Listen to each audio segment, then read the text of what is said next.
Look back on yesterday, we had a couple of runners here, Bears Affair. We thought he might struggle. He might actually come down the handicap a bit now, mightn't he? That would help. That wasn't the plan, but it would help. He struggled in the conditions. He doesn't like this ground. He had an awful lot of weight. To be fair, he'll go on holiday now for a bit. We'll put him away for the spring. There's a race at Aintree that we quite want to win in April, called the Grand National. So we're going to put him away for that. That's why we run him in a hurdle race at Cheltenham in December. There's method to the madness. Baden made a really, really promising debut yesterday, didn't he? Second in the last. He will be really nice. I mean, he just didn't quite. I think actually we said that he was only 2 miles. He probably just didn't know enough. It was his first ever run over hurdles, having had 1 point to point in Ireland, and he ran really well. I thought he'd win jump in the last, and then he just didn't quite know enough. But he learned a lot from yesterday. And elsewhere, you had 2 winners yesterday, both novice chase, both making their debut over fences. Vita de Rock at Bangor. Vita, yeah, I was pleased with both of them. They were the important ones, really, yesterday. They were both setting out on their chasing careers for the first time. They were both good hurdlers, and so they made the transition nicely. I mean, Vita, that was horrible ground at Bangor. The second horse is good, the St James of JP's, and I think it was a pretty good race. That's only 2 miles, and that would be absolutely, well, you can't go less than 2 miles, but Vita would nearly get 3, so that was good for him over 2. And Von Ledete at Dogster, he was good. That was a messy race, but he jumped really well, and he quickened up well, to be honest. They tried to make it into a sprint to beat us, but he's quite a good horse. Fantastic. Moving on to today, obviously the big race, the StanJames.com International. Nicky saddles 2 in the race, but all attention on the big favourite. Peace & Co, winner here in March in the Triumph Hurdle, unbeaten over hurdles, 4 from 4. He is 4 to 5. Last time I looked with StanJames.com, we are top price every runner in that international hurdle. I think Sempre Medici 6 to 1. Old Guard, who won the StanJames.com Greatwood here last month, at 7 to 1. Bigger prices the rest. And Gary just wanted to let you know that we are top price. Sorry, we're not top price. We're best price guaranteed.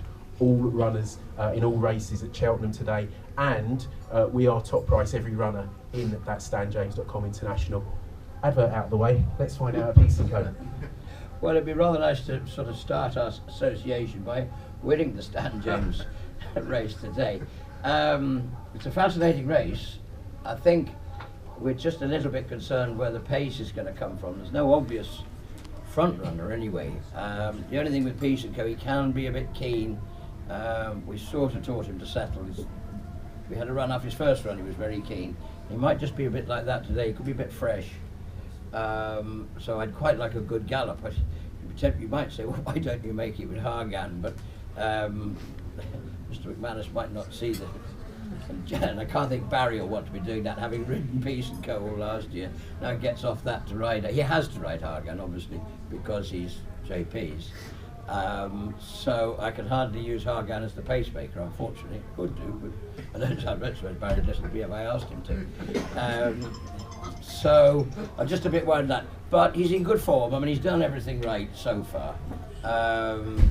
And he really has to be, this is vital today. If he's going to be a champion hurdle horse, which I hope he is, then he has to be winning this. And it's interesting, Willie Mullins comes over with a horse who's probably his 6th string, I would think, as far as the champion hurdle is concerned. So if he's thinking that, we need to wallop that fairly hard, otherwise we'll have Willie just sat there smarting, wondering what he's going to win it with. He was first and second, he was first 3 last year, wasn't he? So we've got to try and slot in there somewhere, and this is an important day for Peace & Co, and all of us, to be fair.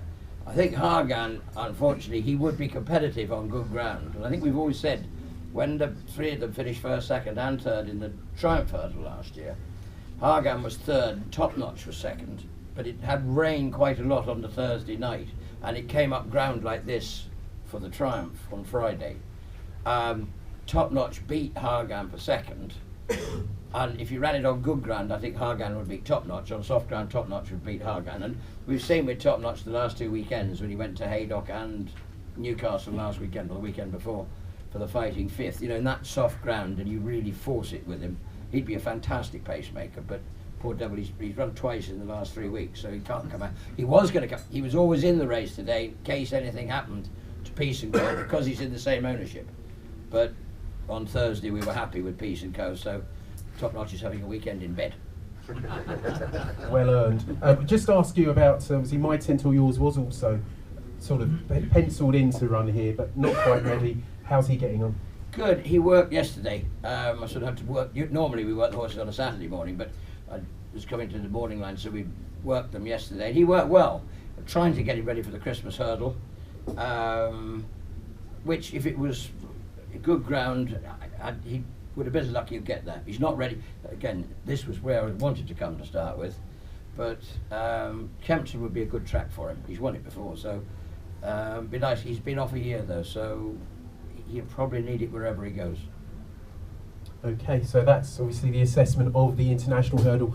Nicky has one other runner here today in the last in Broxbourne, and she's actually the 9-2 favourite for the Mayor's Handicap Hurdle. It's at 3:35. What can you tell us about her? She's a smashing mare. She's very game, very honest. She won up at Aintree the other day, which I was quite. To be fair, David Bass rode him that day, and we knew there was absolutely no pace in the race at all. We don't really make the running with her, and David just said there is no pace. I said, well, listen, count to 5, and if nobody's jumped off, go and do so. And they let her have a very, very soft lead. And then she just kept stepping it up. He gave her a brilliant ride. I feel sorry for David actually, because to be fair, yesterday he was going to ride a horse, a mare of Kim Bailey's in the race, and I said to his agent, who does all our jockeys, Dave Roberts, doesn't Bass? He said, well, he'd probably ride Kim's horse. So I said, well, it's fine. Nico knows Broxbourne, so don't worry me who rides it.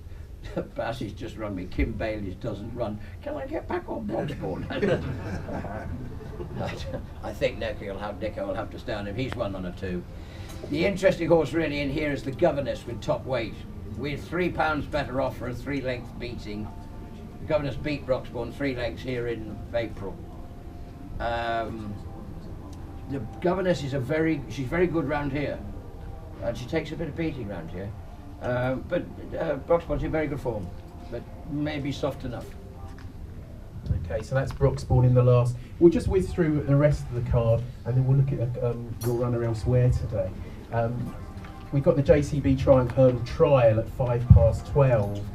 Adrian Dupont is the favourite for Paul Nicholls. Just 5 runners. There's one of Simon's horses in here, So Royale, for Alan King. Any thoughts on this one, Nicky? Well, I think that Simon Munir's horse, the Kingies, I think he was the horse that got disqualified at Chepstow, didn't he? And then won. Where did he win? Still, Nicholls is. I know that's got some fairly useful French form. It's always. I think this is the race that Hargan won last year. I would think Paul's horse. I know they do fancy that, and it might be the one. We haven't started with any juveniles yet. We've got a few to come out, but I haven't really run any yet. They've either been getting over being gelded, which is an awful nice thing to do to a nice horse, but rather necessary. So we haven't actually started with any 3-year-olds yet, so I can't say I've been watching. John Ferguson's horses are the ones, all the 3-year-olds that have been doing all the winning so far. But just do find mostly with a lot of Fergie's horses, they are very high-class flat horses that tend to want better ground. And I just think he's a little bit more vulnerable in soft ground than he was earlier in the season when he was winning all these juveniles. Absolutely, the proper sort of soft ground horses come out now, don't they? It's a different ball game. Moving on, Novice Chase, just 3 runners, more of that short price favourite. I think he's 100 to 30 on to make it 2 out of 2 over fences. It's hard to oppose him, isn't it? It is, actually. That's why we ran the 2 novices yesterday. They were both in this race. Just didn't fancy taking on more of that. I mean, you could take him on, but the trouble is, it's all from a handicapping perspective of where you're going to get in. If you come here and finish, or beat more of that, or even finish a length behind him, your horse is, I mean, mind you, Paul Entertain's rated 156 over hurdles, so he's not that far behind more of that. But more of that was very impressive here the other day, and he's got that experience now. I mean, this odds on in a Novice Chase is a hideously dangerous thing to do. 3 runners, outsider of 3, who knows? They've got to get round. I thought there was a really nice horse of JP's, and there's yesterday's Sirocco, something of Sirocco, Banana Rocco, and I mean, only one mistake and it was all over, and that's all you have to get wrong around here. So you either watch the race and enjoy watching the horse, or back the outsider. Back the outsider of 3. Yeah. Great racing lines.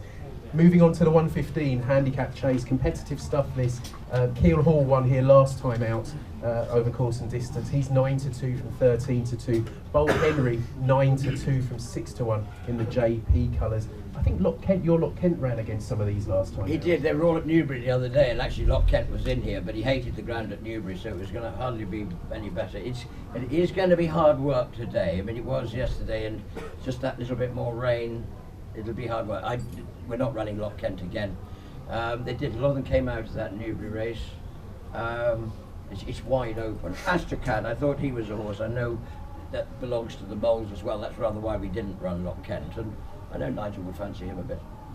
Yeah, likes it round here as well, doesn't he? Yeah. Well, he always runs round here. Dear Raymond Mole, and the second race, the novice chase today is actually Raymond Mole's memorial today, and it would be very fitting. But Raymond loved everything to run at Cheltenham. I mean, it was anything in training was summoned to Cheltenham. He loved it. Speaking of Raymond Mould, I mean, obviously the Mould family and Sprinter Sacra, while we're on the subject, how is he at the moment? Good. Well, he was when I left this morning, anyway. But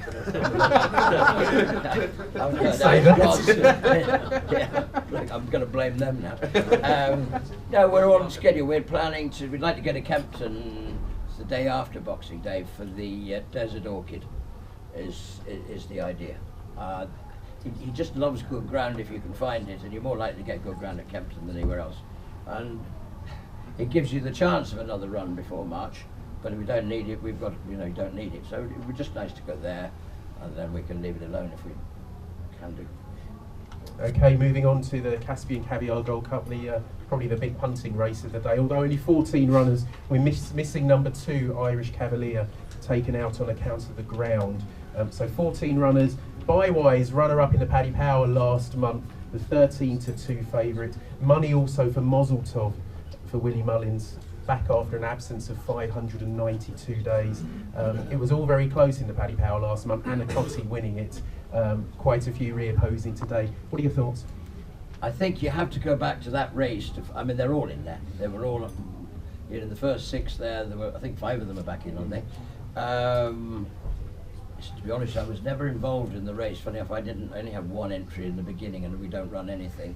So I was digging around this morning to try and find something to tip for the programme. I went for the top horse. He ran very well in the Sound Investment. The interesting one, I thought, Philip Hobbs's horses are running brilliantly at the moment. They're in real good form. The talk earlier on in the week was for Champagne West. Interestingly, Dickie Johnson rides the bottom one, which surely tells you. I know Champagne West, his jumping hasn't always been foot perfect. I can't believe Dickie's getting off him just because he doesn't think he's going to get round. I think he must think the Village Vic. Bottom weight, he won well at Musselburgh. That's probably, the form of that doesn't look good enough, but if he's progressing and he likes soft ground, I went for him. I think Dickie, but I mean, he must know what he's doing. and he's got 10 stones. Yeah. So it's probably I think he's gone for the weight rather than the other horse might be classy, but I think he thinks the weight in this ground might be an advantage. I think we've I'll be long gone home. You won't see me again when all these are gone. I think that leaves one more race to look at, which is the Albert Bartlett trial, aka the Bristol Novices Hurdle.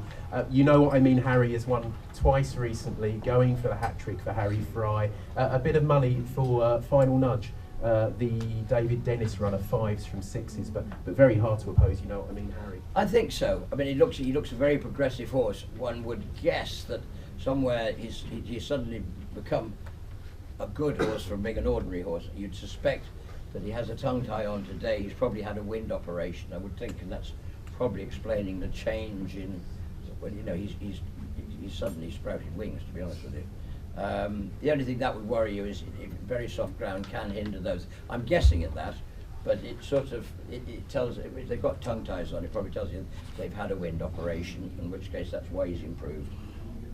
So I think you'd have to stick with him, really. Yeah, he's the 11-8 favourite. That's the whole card. You've got a couple of runners elsewhere, have you? Or just one. Triolo Dalin. Yeah, Triolo. But he's coming back after he's got some screws in his knee from Sandown last year, where we were just wondering. He won the Topham. He won the Hennessy at Newbury. Then he won the Topham, which the whole idea was to try and get him to the National last year. And unfortunately, he ran a good race at Sandown one day in some horrible soft ground, and we thought that was a good Grand National prep, or trial anyway, to have one more run before it. And literally an hour after the race he was lame, and it was in his knee, and we had to put a pin in there. And it's just a matter of somewhere to start. There are two